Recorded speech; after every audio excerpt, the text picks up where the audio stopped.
Subscribe કરો અમારી ચેનલને લેટેસ્ટ શૈક્ષણિક વિડીયો જોવા માટે અને બેલ આઇકન પ્રેસ કરી લો જેથી તમને નવા વિડીયોની અપડેટ મળતી રહે.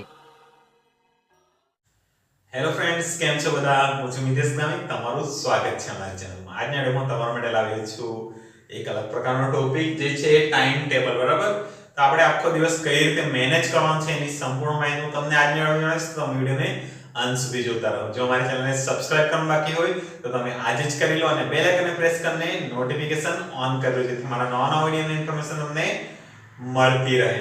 તો શરૂઆત કરીએ. આજનો આપણો ટોપિક છે ટાઈમ ટેબલ. બરાબર, તો ઘણા વિદ્યાર્થી મિત્રો 8 થી જે 12 માં ભણતા છે એમના માટે આ ખૂબ ઇમ્પોર્ટન્ટ વિડિયો છે, ખાસ કરીને 10 અને 12 માટે, જેમના માટે આ વર્ષ અને ટાઈમ ખૂબ જ ઇમ્પોર્ટન્ટ છે. તો આપણે કઈ રીતે કેટલો ટાઈમ મોબાઈલ માટે આપવાનો છે, કેટલો ટાઈમ આપણે વાંચવાનું છે, કેટલો ટાઈમ આપણે સ્કૂલમાં રહેવાનું છે, ટ્યુશન છે તમારું, એ બધાનું મેનેજમેન્ટ કઈ રીતે કરવાનું છે આપણે આજના વિડિયોમાં આપણે શીખીશું. બરાબર, તો ઘણા વિદ્યાર્થી મિત્રોનો અલગ અલગ રૂટીન હોય છે, એ પ્રમાણે તમે થોડા બદલાવ આમ તેમ કરી શકો છો. બરાબર, આપણે એક જનરલ આપણે ટાઈમ ટેબલ જોઈશું કે આટલાથી આટલા ટાઈમમાં તમને શું કરવાનું છે એ જોઈશું, અને તમને જે રીતે તમને ફાવે એ રીતે તમારે ટાઈમ ટેબલ તમારું બનાવવાનું છે, તો તમે એ રીતે તમે તમારું વર્ક કરી શકશો. બરાબર, તો આપણે એક જનરલ લઈ લઈએ.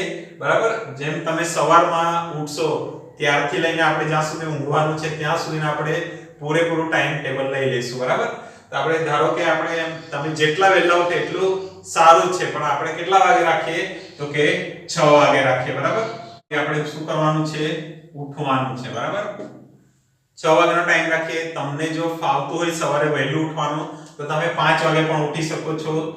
બરાબર, 5 થી 6, 6 થી 7 એમ 1 કલાકથી વધારે તમે વાંચી શકો છો જો તમને ફાવતું હોય તો. અને ન ફાવતું હોય તો તમે રાતના વાંચવાનું રાખો. તમને જે રીતે ફાવતું હોય એ રીતે તમારે ટાઈમ ટેબલ બનાવવાનું છે. બરાબર, તો જ તમે આ ટાઈમ ટેબલનો સદુપયોગ કરી શકશો. નહીં તો તમને ઉઠવાનો સવારે કંટાળો આવતો હોય અને તમે 4 વાગ્યાનું લખી દો ટાઈમ ટેબલમાં, તો એ કામ આવશે નહીં. બરાબર, તો આપણે કેટલા વાગે રાખીએ? જનરલ 6 વાગે ઉઠવાનું રાખીશું, અને 6 થી આપણે 6:30 રાખીએ. 6:30 અડધો કલાક તમારે શું કરવાનું છે? કસરત કરવાનું છે. આમ તેમ તમે થોડુંક ચાલવા જાઓ, કાં તમારા દિવસની જે પણ સવારની જે ક્રિયાઓ છે તમે પૂરી કરી દો, અને ત્યારબાદ અડધો કલાક તમારે શું કરવાનું છે? વાંચવાનું છે. બરાબર, 7 વાગ્યા સુધી તમારે વાંચવાનું છે. વાંચવાનું, તમારું કોઈ લેસન રહી ગયેલું હોય તો એ કરવાનું છે. ખાસ કરીને જે તમને હાર્ડ જે ટોપિક લાગે છે એ તમારે સવારમાં ઉઠીને એકવાર વાંચી જવાનું. બરાબર, અને ત્યારબાદ આપણે જોઈએ 7 થી 8 ની વચ્ચે તમારે 7 થી લઈને 7:30 વાગ્યા સુધીમાં તમારે નાહવાનું છે. તમારું જે તૈયાર થવાનું છે. ઘણા વિદ્યાર્થી મિત્રો ટ્યુશન પર જાય છે 8 વાગે, એમણે 7, 7:30 વાગે તૈયાર થઈ જવાનું પડે છે અને ત્યારબાદ ટ્યુશન પર જાય છે. બાકીના જે વિદ્યાર્થી શું કરે? તૈયાર થવાનું છે. આ જે ટ્યુશન પર જેમને જવાનું હોય એમણે તૈયાર થઈને નીકળી જવાનું છે, અને બાકીના જે વિદ્યાર્થીઓ છે એમણે આ ટાઈમમાં નાહીને તૈયાર થઈને શું કરવાનું છે? તો 1 કલાક તમારે વાંચવાનું છે. 8 થી લઈને 9, 9:30 વાગ્યા સુધી તમારે તમારું લેસન જે બાકી હોય એ કરવાનું છે. લેસન અથવા વાંચવાનું. જો તમારી એક્ઝામ આવતી હોય તો તમારે વાંચવાનું હોય, અને જ્યારે તમારી સ્કૂલ ચાલુ હોય ત્યારે તમારું લેસન જે કરવાનું બાકી હોય એ તમારે કરવાનું છે. બરાબર, અને 9:30 થી 10 વાગ્યા સુધીમાં તમારે પછી સ્કૂલમાં જવાનું છે આગળ. બરાબર, 10 થી લઈને 5 વાગ્યા સુધી તમે ક્યાં રહેશો? તો કે સ્કૂલમાં રહેશો. બરાબર, સ્કૂલ ટાઈમ, એમાં તમારે ભણવાનું છે, તમને જે કરાવે એ કરવાનું છે. બરાબર, આપણે જેટલો ટાઈમ ઘરે રહેવાનું છે એટલો ટાઈમ આપણે આમાં લખવાનું છે. બાકીના આ ટાઈમ ટેબલ તમારું સોમવાર થી શુક્રવાર કામ આવશે. બરાબર, અને શનિ રવિ માટે તમારે ટાઈમ ટેબલ બનાવવાનું છે. જો એમાં તમને ન સમજ પડે તો એમ પણ અમને કોમેન્ટ કરજો, તમને શનિ રવિ માટેની તમારા માટે ટાઈમ ટેબલ આ રીતનું બનાવી આપશું. બરાબર, તો આપણે શું કેટલું જોઈ ગયા કે 6 વાગે ઉઠવાનું છે. બરાબર, જનરલ, અને ત્યારબાદ આપણે જે કસરત કરવાની છે, તમારી જે સવારની ક્રિયાઓ છે એ બધી પતાવવાની છે. પછી વાંચવાનું છે. બરાબર, પછી જેમણે ટ્યુશન પર જવાનું હોય એને 7, 7:30 વાગે તૈયાર થઈને 8 વાગ્યાથી જેનું ટ્યુશન હોય એને ટ્યુશન પર નીકળી જશો. બરાબર, બાકીનો જે વિદ્યાર્થીઓ છે એમણે લેસન કરવાનું છે અને વાંચવાનું છે. બરાબર, ત્યારબાદ તમારે 10 થી 5 તમારે સ્કૂલમાં તમારો ટાઈમ જશે. હવે આગળનું આપણે જોઈએ.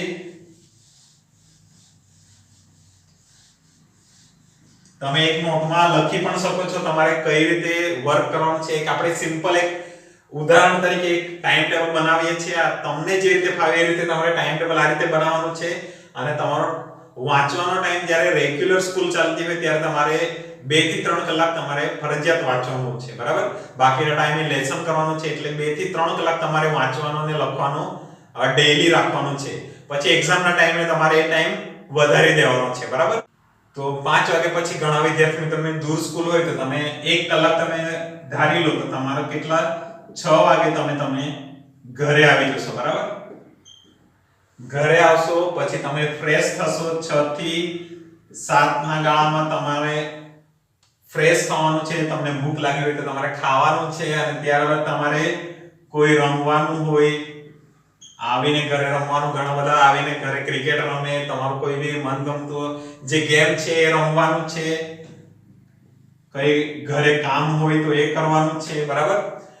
એના પછી તમારે શું કરવાનું છે તો કે 7 થી 8 તમારે 1 કલાક ફરીથી તમારે શું કરવાનું છે, વાંચવાનું છે. અથવા તો તમારે જે પણ તમારું લેસન છે એ તમારે કરવાનું છે. તમારે જે સ્કૂલમાં આખો દિવસ ચાલેલું છે એનું જે લેસન આપેલું હોય એ કરવાનું છે. જે ચલાવેલું છે એને વાંચવાનું છે, બરાબર. 1 કલાક અહીં વાંચવાનું છે, 1 કલાક કે અડધો કલાક સવારે. અને જે ટ્યુશનમાં નહીં જતા હોય એમણે 1 કલાક કે 2 કલાક સવારે વાંચવાનું થઈ જશે, બરાબર. તો આ થઈ જશે 7 થી 8 માં તમારે વાંચવાનું છે, લેસન કરવાનું છે. પછી 8 થી 9 માં તમારે શું કરવાનું છે તો કે તમારે થોડું મોબાઈલમાં જોવાનું હોય તો મોબાઈલમાં તમારે જોઈ લેવાનું છે, બરાબર. મોબાઈલ છે, પછી તમે ટીવી પણ જોઈ શકો છો. અને એની સાથે તમારે શું કરવાનું છે, બીજું જમવાનું છે, બરાબર. તો 8 થી 9 ના ગાળામાં તમારે જમવાનું તમારે પૂરું કરી દેવાનું છે. અને બાકીનો જે મોબાઈલ ટીવી તમે જે પણ જોવા માંગો છો એ માઇન્ડ ફ્રેશ કરવા માટે તમારે જોઈ લેવાનું છે, બરાબર.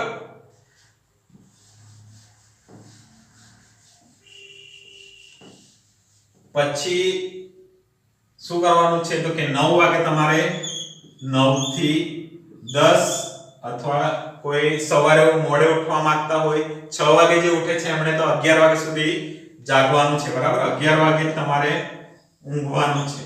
તો તમારો અહીંયા જે 2 કલાક છે, જે 5 વાગે ઉઠવા માંગો છો એ તમે 10 વાગે તમારે ઊંઘી જશો તો પણ ચાલશે, બરાબર. જે અહીંયા જે વાંચવાનું છે તમે સવારે લઈ લેજો. જો તમને જે રીતે ફાવે એ રીતે લેવાનું છે, બરાબર. જો રાતના ફાવતું હોય તો રાતના, સવારે ઉઠવાનું થોડો કંટાળો આવે તો તમારે 6 વાગે ઉઠવાનું. અને જો રાતના વાંચવાનો કંટાળો આવતો હોય તો તમારે સવારે થોડું વહેલું ઉઠવાનું 1 કલાક, બરાબર. 5 વાગે ઉઠી જવાનું. અને જે 1 કલાક તમે અહીં વાંચશો તે તમારે સવારે વાંચવાનું છે, બરાબર. અલ્ટરનેટિવ કરી દેવાનું. તમને જે રીતે ફાવે એ રીતે તમારે રાખવાનું છે, બરાબર. અહીં તમારે ફરીથી પાછું તમારું જે લેસન બાકી રહી ગયેલું હોય એ અને 1 કલાક આમાં ફરજિયાત વાંચવાનું છે, બરાબર. 1 કલાક 1 વર્ષ તમારે વાંચવાનું છે. સમજ પડી ગઈ? હવે 11 વાગી જશે એટલે તમારે ઊંઘી જવાનું છે, શાંતિથી ઊંઘી જવાનું. અને સવારે ફરીથી પાછો આપણે 6 વાગે ઉઠવાનું, 5 વાગે ઉઠવાનું. તમારા ટાઈમ પ્રમાણે તમારે ઉઠીને આખા દિવસનું કઈ રીતે રૂટીન કરવાનું છે એ તમને સમજ પડી ગઈ. આ ફક્ત હું સિમ્પલ આ રીતે સિમ્પલ બતાવેલું છે કે કઈ રીતે ટાઈમ આપણે મેનેજમેન્ટ કરવાનું છે, બરાબર. ઓછામાં ઓછા આપણે 2 થી 3 કલાક રેગ્યુલર દિવસો જે છે ત્યારે 2 થી 3 કલાક આપણે વાંચવાનું છે. અને જ્યારે એક્ઝામ ટાઈમ આવે તો તમે એને ટાઈમને વધારી શકો છો, બરાબર. જે આપણે રમવાનું છે, ટીવી જોવાનું છે એ ટાઈમ તમે વાંચવામાં તમે લઈ શકો છો, બરાબર. અને તમે એ રીતે તમારી એક્ઝામની તૈયારી તમે કરી શકો છો, બરાબર. જો આ ટાઈમ ટેબલમાં તમને કોઈ ન સમજ પડી હોય તો તમે કોઈ શનિ રવિનું જે તમારો ટાઈમ ટેબલ છે એ તમે જોવા માંગતા હોય તો મને કોમેન્ટ કરજો, બરાબર. તો આજના વિડિયોમાં આપણે આટલું જ રાખીએ. એક સિમ્પલ આપણે ઉદાહરણ તરીકે એક ટાઈમ ટેબલ જોઈ ગયા છે, બરાબર. તમને જે રીતે ફાવે એ રીતે તમારે ટાઈમ ટેબલ બનાવવાનું છે અને એ પ્રમાણે તમારે કરવાનું છે, બરાબર. એવું નથી કે મેં કીધું કે તમારે 9 થી 11 વાંચવાનું છે, તમારે વાંચવાનું છે. તમને ફાવતું હોય કે મેં 12 વાગ્યા સુધી વાંચવાનું છે તો એ રીતે પણ તમે કરી શકો છો, બરાબર. તો આપણે વિડિયો ખૂબ લાંબો થઈ ગયો હતો આજના વિડિયોમાં આપણે આટલું જ રાખીએ બરાબર તમે વિડિયોને પોઝ કરીને આ લખી પણ શકો છો કઈ રીતે તમારો ટાઈમ ટેબલ તમે બનાવી શકો છો આ એક સિમ્પલ ઉદાહરણ હતું બરાબર તો આવા જ શિક્ષણને લગતા વિડિયો જોવા માટે આજે જ અમારી ચેનલને સબસ્ક્રાઇબ કરો અને બેલ આઇકન પ્રેસ કરીને નોટિફિકેશન ઓન કરી લો જેથી અમારા નવા વિડિયોની ઇન્ફોર્મેશન તમને મળતી રહે તો તમે મારા સાથે ટેલિગ્રામ ચેનલ પર પણ જોડાઈ શકો છો આ વિડિયોના ડિસ્ક્રિપ્શનમાં હું મારા ટેલિગ્રામ ચેનલની લિંક આપી દઈશ બરાબર ત્યાંથી તમે જોડાઈને તમારો ક્વેશ્ચન મને પૂછી શકો છો બરાબર અને મારી ચેનલ પર ઘણા બધા શિક્ષણને લગતા વિડિયો પણ જોવા તમને મળશે એ પણ તમે જોઈને શીખી શકો છો બરાબર તો આજના વિડિયોમાં આપણે આટલું જ રાખીએ હવે મળીશું નવા વિડિયોમાં નવા ટોપિક સાથે ત્યાં સુધી બાય થેન્ક યુ હસતા રહો શીખતા રહો